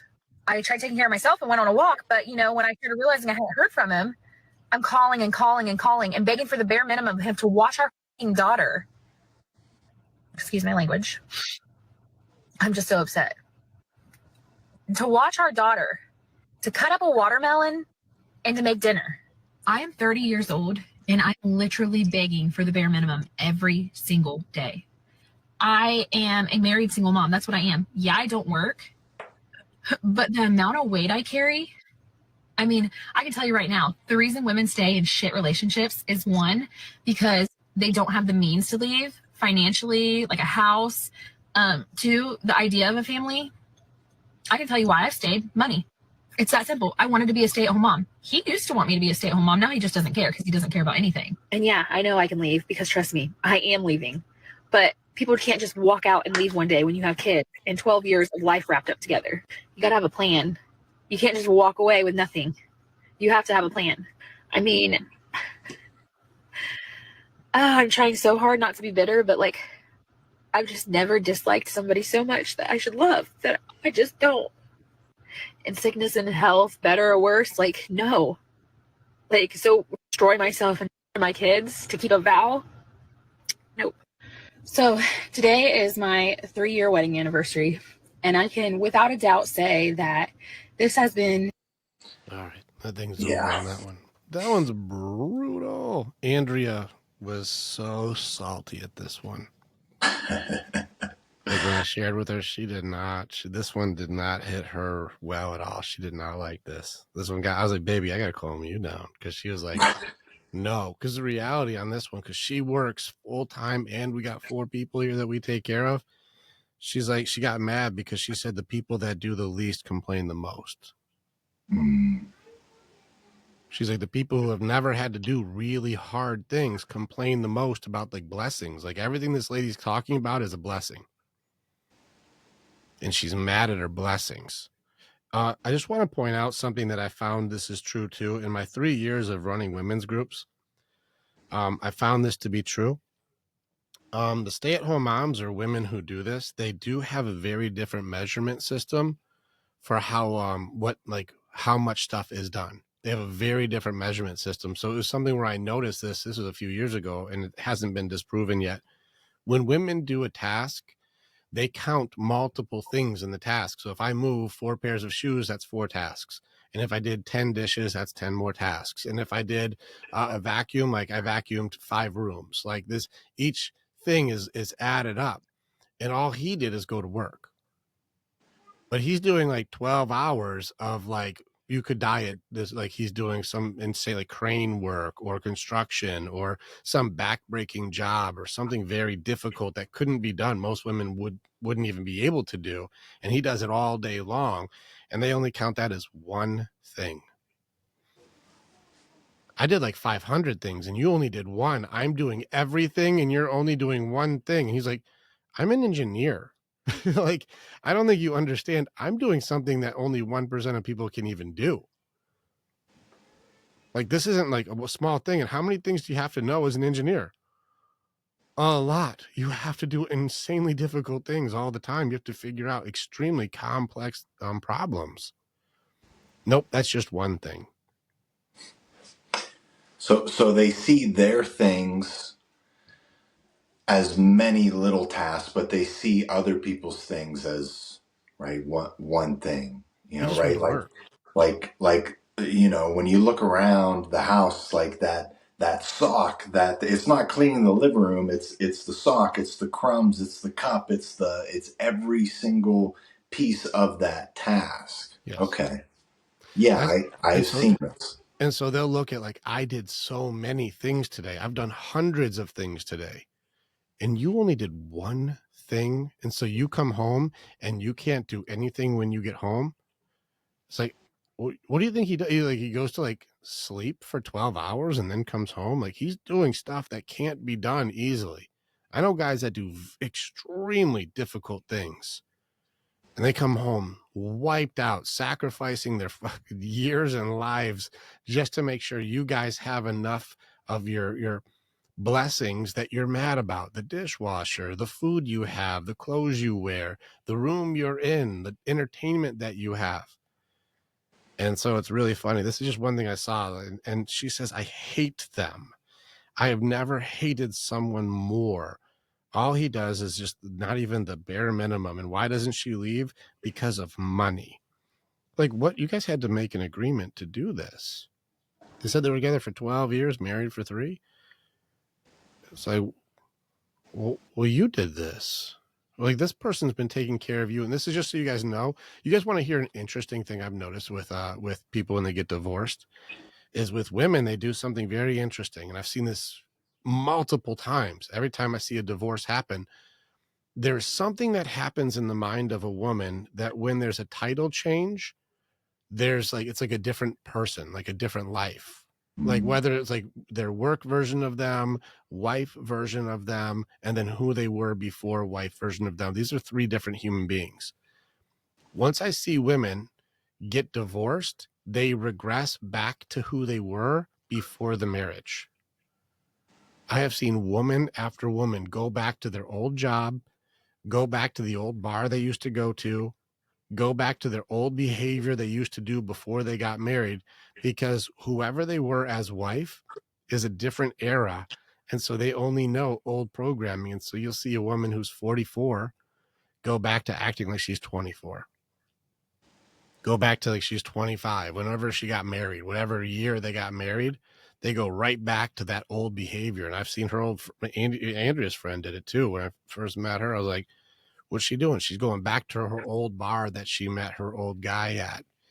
I'm like, yeah, but that's when she was like 22. Now she's 43 and she's got like 5 kids. Like, this is not the same person. But she thinks she's going to go in there and get her a $300K guy who wants to take care of her and her 5 kids. And it doesn't matter how bananas that she is. Like, I'm back to old me. I'm back in the game. Time for me to get another prince. Yeah, it's almost they look back and like they feel like the life that they're living now is stopping them from living the life that they used to, right? All the things that they used to enjoy, whatever that may be. Yeah. And there's something that the guys, I think on our end, the ladies get burnt out much easier than us when it comes to like workloads. And like I have to be very aware of when Audie is like getting to one of those points. It's like, okay, like we need a weekend, we need a night, she needs a day. Like, you know what, babe, Saturday, you go. Like you go to the gym, go do your thing, go to the cafe, just be anywhere but here. Okay. I got this. Like you go do your thing, right? Or we go do our thing. Like that is something that a lot of times we miss, right? Because we're just doing things and living life, and we forget about our relationship after we have kids. We become mom and dad instead of husband and wife. And it's a huge mistake that a lot, even if it's like somewhat sacrificing things for the kids, even, right? Like a lot of parents that I know that are my age, they won't let their kids stay overnight with the grandparents. They won't put the kids into the gym daycare because, maybe they got in a fight with the kids and one of the kids hit them in the face with a toy, or, what, like they are sacrificing their needs and their time for this imaginary protection of their children, and they don't realize that it's going to inevitably lead to the downfall of their relationship. It's a curse. That's a female curse, by the way. There's a, when I'm writing out the mother curses and the father curses, they're different things. Mothers will naturally do more coveting and protection. They'll try and hold the, like, don't go to bed, don't do that, you're gonna get hurt, don't do that, you're gonna get hurt, oh no, that's not good. And this is a very important thing, because this it's good for a nurturing element, but the unhealthy version of it is very it almost mimics vampirism. Like, it mimics, being parasitic. And what I mean by that is they'll latch on and then won't let them do anything. Like, and just, you can't go do that, don't do that, don't do that, and then start making the kid feel responsible for my emotions if you want to do something outside of, like, not letting me go. Like, if you go, no, I don't want you to get hurt, no, stay here, just stay here and stay close. And it's really happened when fathers are removed from the home, or fathers don't have a strong backbone, or they don't have boundaries to, like, say, hey, no, I'm no leaders.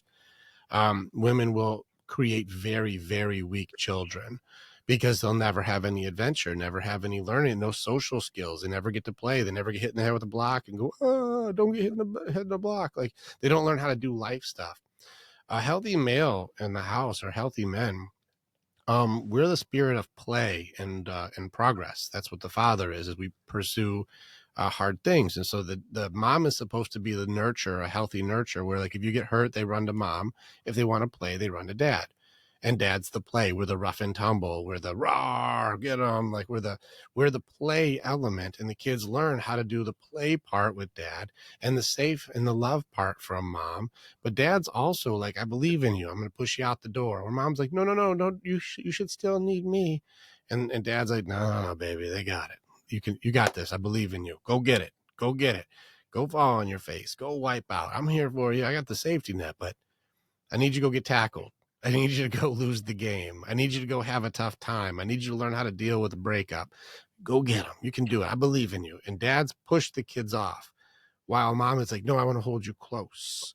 But without the, hey, go get it, I believe in you, push you out the door, you got this, without that push part, then the kids just held on to. They're just latched on, which means they never try anything. They never go anywhere. They never, believe in themselves. They need mom. And then you're watching men who are now in their 30s, even 40s, who are still like, oh, I have to please the matriarch. I have to please the matriarch. I have to please the matriarch because her feelings are somehow my responsibility.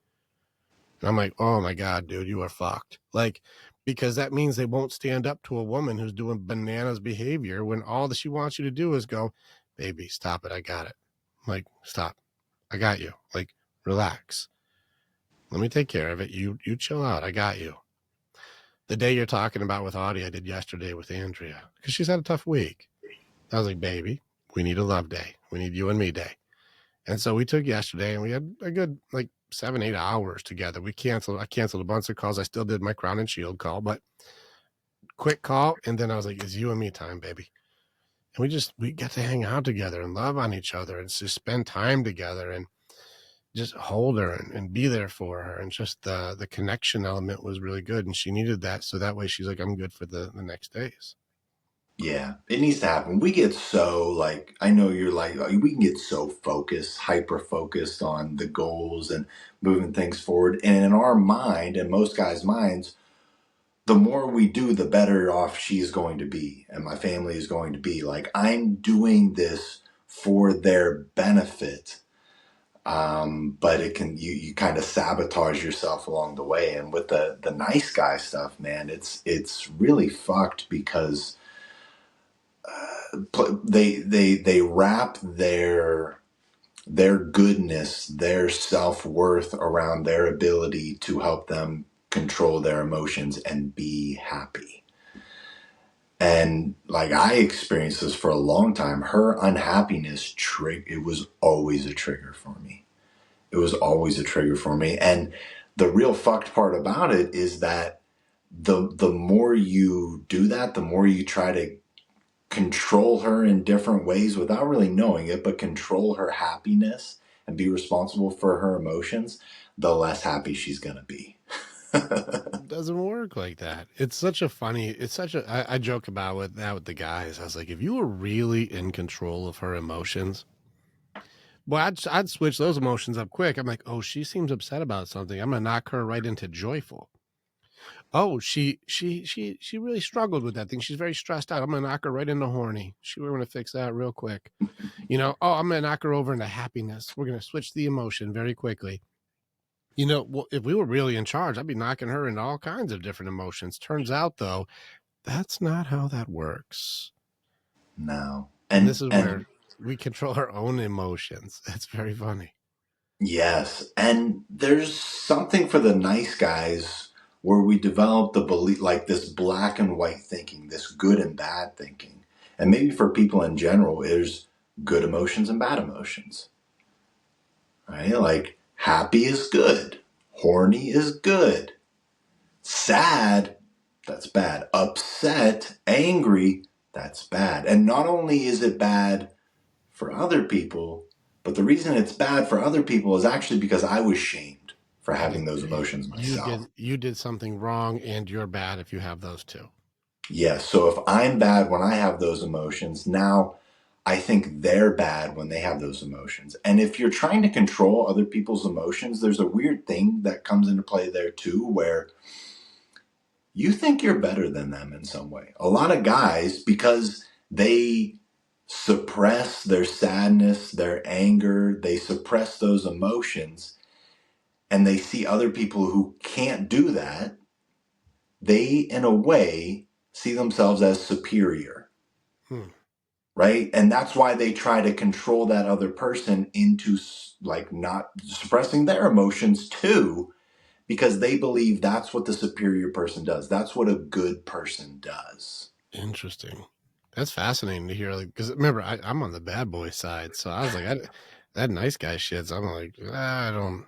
You think you're superior because you're doing a form of good intention suppression, and so now I should be in charge of other people's emotions? Kind of twisted. Yeah, it's very messed up. It's very messed up. But we got to fix that. Let's have our guys not do that. That's unhealthy. We're gonna not do that. I got a guy here who's gonna make it very healthy. I think that maybe we're both wrong. I think this guy who's wearing his cool kid AC/DC shirt and he's got his suit coat on and he's high pitchedly aggressive. I think he's got the cure. I think we got the cure coming. So, anybody who's trying to figure out, so what am I supposed to do? What am I supposed to do? I think this guy's the guy. This is the one that we need to follow. He's the one who has all the answers. So let's hear what's the best instruction that we can do. Have to ask somebody to do things like they're a fucking child. They're not a partner. That's just what it is. I shouldn't have to ask you to pick up your clothes. I shouldn't have to ask you to help care for your kids. Sorry, the word help again. I shouldn't have to ask you to prepare meals. I shouldn't have to ask you to anticipate that laundry needs to be done, or that grocery shopping needs to be done, or that something needs to be done around the house. You need to take the pets to the vets, whatever. You should know you need to do these things. It's what it means to be an adult and to be self-sufficient. If you shouldn't have to ask anything. That's the answer. You should never have to communicate expectations to anyone that this is very similar to the first video. I see so much overlap in the first video. One, because you're shaming someone for not being able to read your mind, right? They're immature. They're not a partner. That's not a relationship. That's not a husband. And two, he's doing the thing of pandering to the women because who are he's a lawyer. Who are his clients? Women that are divorcing men, right? The more women that he can pander to in this way and attract, the more clients he is. I'm not saying that's what's happening, but like just that's the overlap that I'm seeing here. I think it's, again, I want to raise people's awareness to blame, shame, and judgment as some sort of cure. It's not. Anytime you catch blame, shame, and judgment, it's usually going the opposite way of connection and understanding. I think the reason I say this is Carl Jung has this quote that thinking is difficult. That's why people judge. And I would make it a little stronger because I want to add the heart side to it too. So the way I say it is that thinking and empathy are hard, and that's why people judge instead. They don't want to do something that's difficult to do. They don't want to do it hard. I don't want to think and understand you, and I don't want to connect and really empathize with you. So instead, I'll just call you names and tell you why you're not good enough, because I don't want to think and I don't want to feel. I'm just going to be right by being a dickhead. And so that's this guy. So if somebody says, I shouldn't have to ask you, somebody just became the authority because they're judgmental. It is impossible for us to know what each other are thinking all the time. Do you know why? Because everybody came from different backgrounds. They're different personality types. They have different experiences, different parents, different school they went to, different friend growing up, different things that went right and wrong in their life, different life lessons. Everything's different. Every single thing about us is different. What are the odds you're supposed to just think exactly how I think? Now, the other side of this, if these people are supposed to just know, who trained them to do this? Because babies aren't born knowing this stuff, which means there had to be some influence or training to know this. So who trained everybody to just know what everybody's supposed to do as an adult? Because a lot of adults don't know what the fuck they're doing. So who's doing all this training to just, you're supposed to just know without asking? Who is this magician who's doing the best training to just know what everybody is thinking without asking? No communication needed. Just they're so well trained. They just know what everyone needs before they need it. It's such a dangerous viewpoint to push and affirm, because like a lot of people feel this way. A lot of people genuinely make this argument in their relationship. I'm not saying they're healthy people, but a lot of people make this argument in their relationship. And when you hear people affirming that and saying, like, you are absolutely right, what is wrong with them? Why should you have to ask them to do these things? Why should you have to explain to them how to do something that any mature adult person should be able to do? Well, then why don't you do it? Again, accountability is, this is why I say, like, people judge when they don't understand. If I'm going to be mad at you, I have a video like this that fucking blew up. Emily King shared it and all that stuff. Is a video where like the women are like, why should I have to tell him to go take out the garbage? I'm like, is the problem the garbage will never be taken out and there'll be like 10 bags of garbage just sitting there, or you want it done when you want it done? And that's the issue. And she's like, well, more of I want it done when I want it done. I'm like, okay, so he's supposed to just know the time frame that you made up without communicating to go do a task that he'll do later, but not on your time. Like, yeah, he should just know when to do that. He should just know that.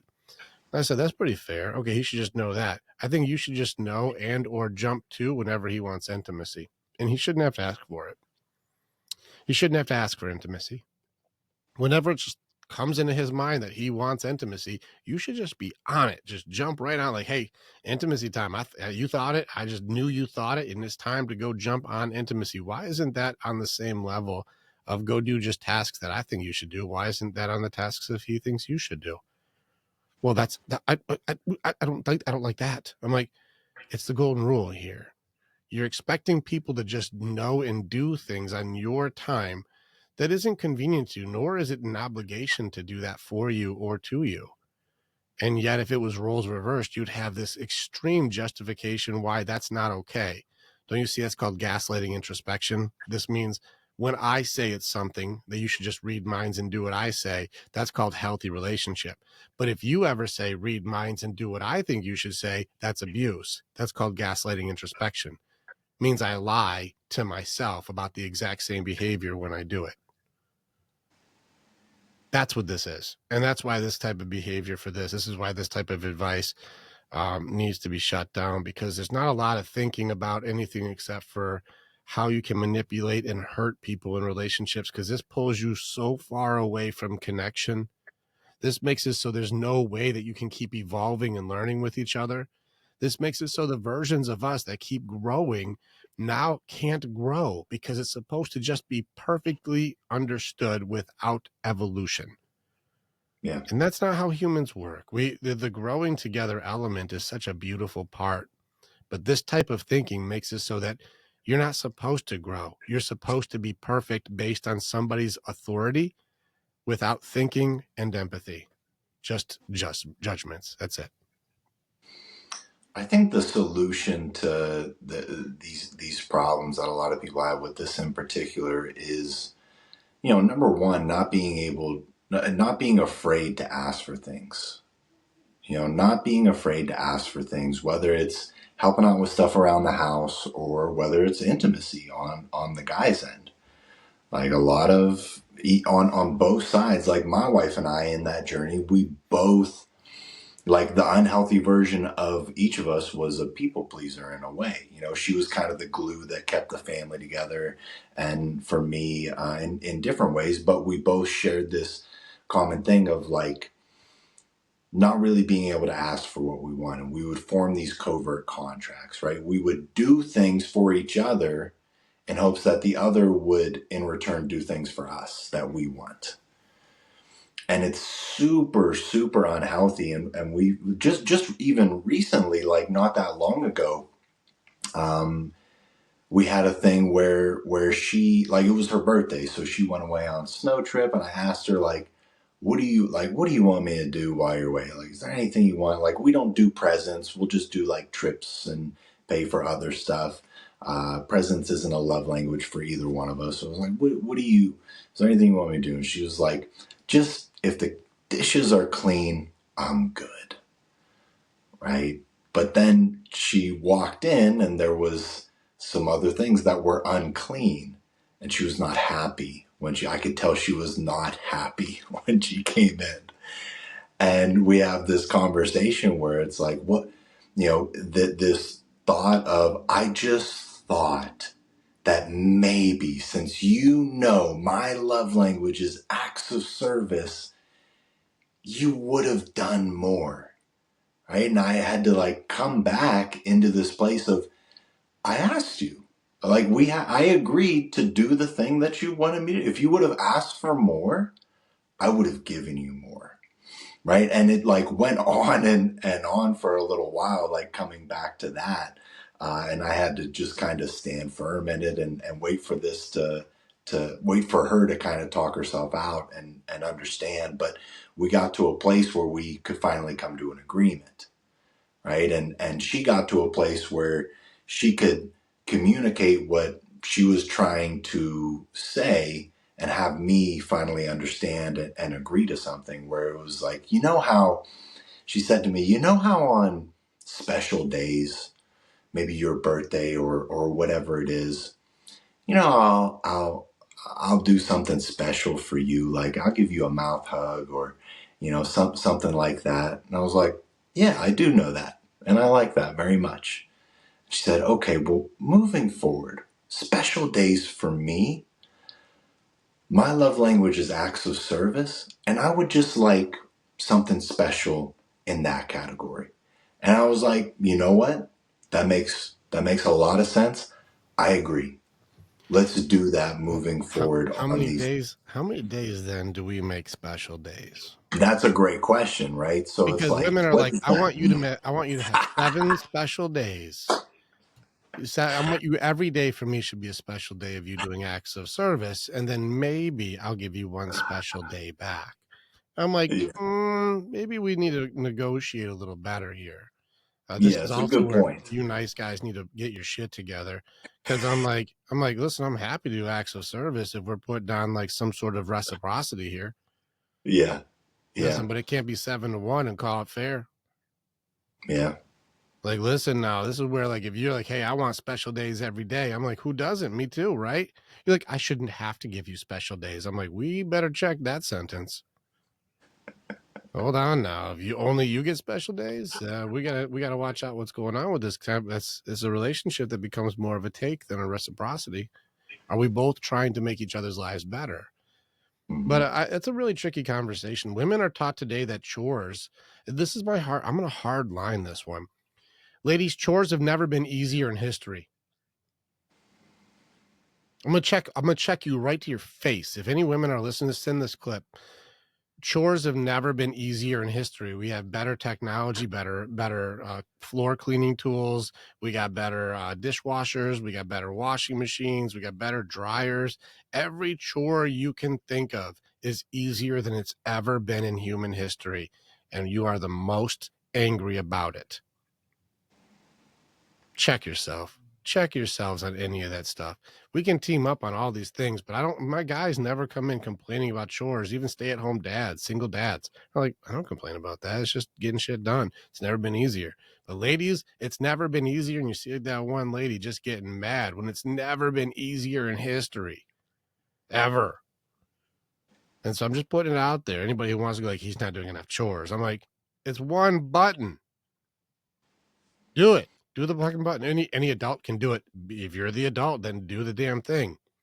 And there's different things that you just see people do. My girls, dishes is definitely, they hate doing the dishes. Who doesn't? I hate doing the dishes. Everybody hates doing dishes, right?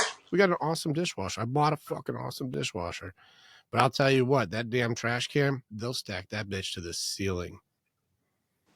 They will never take that fucking thing out. I just watch them. I'll come back after a day or two and they stack that thing. I'm like, Jesus, girls. Like, it is like pouring, the bag's pulled up and it's like an extra layer of the bag on top will held up all the stuff. And I'm like, nobody's going to take this thing out. Like, you guys are going to fill this to the ceiling, weren't you? Nobody has an ambition to take that garbage out. There's no agreement, by the way, like Rick takes out the garbage. It's just, if you see it, take care of it. You're going to have your own home one day. You better know how to do your own shit. Trained or untrained, but my girls will stack that thing. I'm like, you girls are silly. Now, whenever we ask them to do stuff, they do it. But it's just one of those things where it's like, this one would not get done. I just think it's very funny how like we have these big agreements. So that's a special day thing for me. That's a special day thing for me. When I'm like, it's never been easier in history. I'll throw the dishes in the dishwasher in 5 fucking minutes. Where's my special day? It is crazy. It is crazy how much time it takes to do some of these things. Like, it's nothing. It's literally nothing. It's nothing.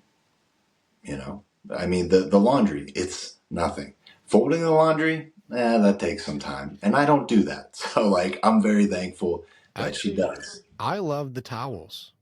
You Like, love it? I love doing towels. Listen, I like doing towels. I'm like, you guys can throw me the towels. I actually enjoy doing towels. That's not me being like some pandering shit. I actually just like doing the towels. Like, it doesn't bother me. That one, now, I don't like doing socks. Fuck socks. Like, here's what's funny. I don't mind doing big stuff. I hate doing small stuff. Like, for the dishes, I don't mind doing pots and pans. I fucking hate silverware. You know, for the laundry, I don't mind doing towels, but do your own socks. I'm kind of weird. I don't like doing the small tasks. I like doing the big ones. Yeah, that is strange. I don't mind, like, I like, so our like dirty clothes basket is upstairs, the laundry is in the basement. Like, I feel like I like taking it up and down and loading it and unloading it. But that's it. Like, those are the tasks I'm going to do. The rest is up to you. Like, if I see it's full, I'm taking it. If the trash can is full, I'm going to take that big thing out of there and throw it out. You know, those things are no problem. But like, sweeping, dusting, like, Well, I think could that's care part of what less. it is. Whenever we do the house cleaning here, I do the heavy stuff and I do the hard stuff. Like, if it's got to be fixed or built or moved, something big, I do all the heavy stuff. And our girls do all the tedious stuff. So our girls will clean the bathrooms and our girls will do the stuff. It's like anybody could do that, but it's more tedious and it's more like it's the small things. And so my girls, they handle the small stuff. I handle the big stuff. And that's how we team up on the house. And we crush my team's efficient. We'll crush this place out. And so that's just how we trained our people to make sure like they can handle a lot of stuff. But like, I like doing that thing's 300 pounds. I'm like, you want it? They're like, I can't move that. I'm like, then I guess that's my job today. Like, I got that one. You go ahead and spray that thing and wipe it down. Like, I don't want to do that job, but you can't do this job. So let's switch. It doesn't bother me. It feels like a good dynamic that we have here, and everybody gets their shit done, and then we just have some good times together. Everybody's happy. Yeah. Yep. I don't know. I just see these things where, like, you know, you shouldn't have to ask. You shouldn't have to ask. I highly disagree. It's actually really enjoyable to be able to see like how we're evolving and what are your needs, like what's changed and what's working for you, what's not working for you. How can we grow together? What's a better way? You know, how are you feeling today? You know, could you imagine me just going, I shouldn't have to tell you how I'm feeling. That's fucking such a stupid thing to say. I shouldn't have to tell you how I'm feeling today. It's like, why not? I shouldn't have to tell you what I need. Do you know what you need? I shouldn't have to tell you. I'm like, do you know what you need though? Like, are you just knowing and withholding, or you just don't know either? And that's why you're telling me I'm shamed. Hmm. If you don't know either, how the fuck? I'm like, okay. Do you know what I need right now? And you're not doing it? If you don't do it, I think if you don't know what I'm thinking right now, I don't think this relationship's going to work. How silly is that shit? Read my mind. Again, I told you it's impossible to know. Shenanigans, JR. Shenanigans. Yeah, it causes a lot of unneeded frustration. Speaking of which, these are tough videos to watch. There's a few of the really rough ones that you sent me that I didn't even want to put in here because, like, Are we gonna do one? no, I'm gonna leave it there. Okay. There's a good one here on like judgmental stuff, but I feel like we did it. We got almost 2 hours of just doing this, and I hope that it's helpful because a lot more of what we're doing is trying to go like, how can we be more productive? How can we do it a better way? What stuff is don't do that? That's obviously disruptive to love and connection. So I hope this is helpful for people going. It's good to hear some perspectives that aren't us going like, you should hate these people and be filled with hate, more than like, let's do it in a way that makes it so we can at least try to understand each other better instead of just judging people, because thinking and empathy is hard. And if you're not doing that, that's why people judge. Amen. All right. Well, I hope you guys have an awesome day. Thanks for hanging with us. And if you made it this far, you're a legend. Check out our other videos. JR and I do train men's groups. We have men's organizations. Join us in our Crown and Shield training. We do train 4 times a week for our guys. Jump in with us. Click into liking, subscribing, all the buttons you guys know to do. And then jump in our Discord. Jump in the King's community. Jump in the Warriors Way mindset. And jump in and learn from both of us, because we do teach different things and both are useful. So make sure you're jumping into Crown and Shield training. That's with JR and myself. Otherwise, go be badass to each other and go do cool things. JR, you got anything to say? Nah, man. I love it. Thanks for having me on again. Always, dude.